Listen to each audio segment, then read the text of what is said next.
Looking at the posterior forearm, this muscle mass right here is extensor digitorum, extensor carpi ulnaris. This triangular muscle is the anconeus, no? And the bony prominence of the elbow, that's the olecranon process of the ulna. No? The radial head is in this area.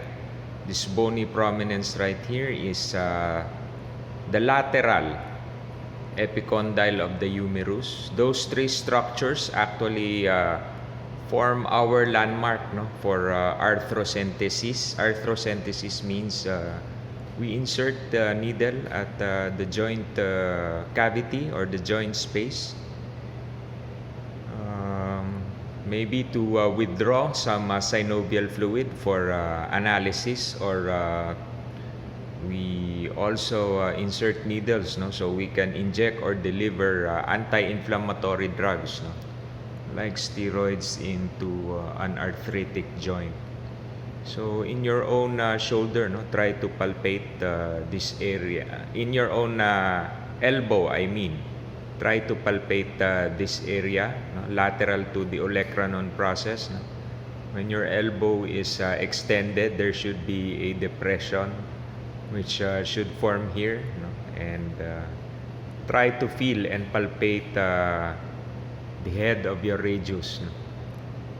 And you can feel the space in between the radial head and the lateral condyle of the humerus, no? The condyle is the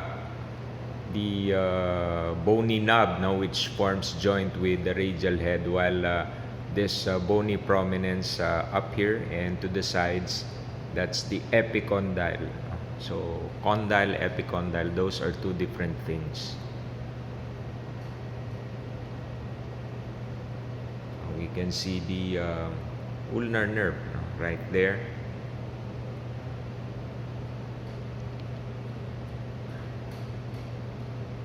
So other structures, no, that were not identified in a previous video, still part of the posterior compartment muscles of the forearm, no, but more distal, no, closer to the wrist joint.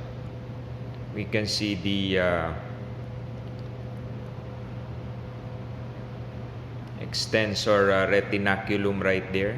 It is a ligament, no, that will bind or hold the extensor tendons in place. This muscle right here, that is abductor pollicis longus, no, and right below that, the smaller muscle, that's abductor pollicis brevis, no. And then there's another muscle right here. Try to follow. You can see its tendon right there. That muscle is the extensor pollicis longus, no? So abductor pollicis longus, extensor pollicis brevis, no? And extensor pollicis longus.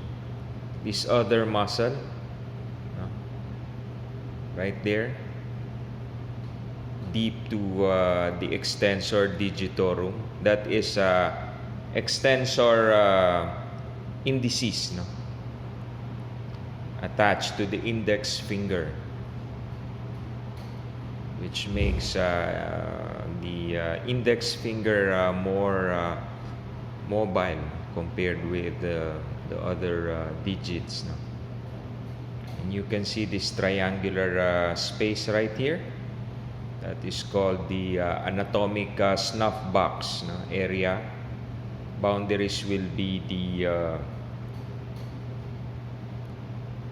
tendons of abductor pollicis longus, no, extensor pollicis brevis, and the extensor pollicis longus right here. You can locate the snuff box in your own wrist and hand. Extend and abduct your thumb like that.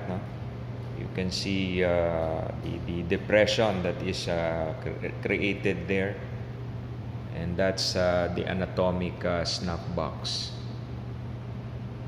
Snuff box because you can place something in the depression. Snuff is actually inhaled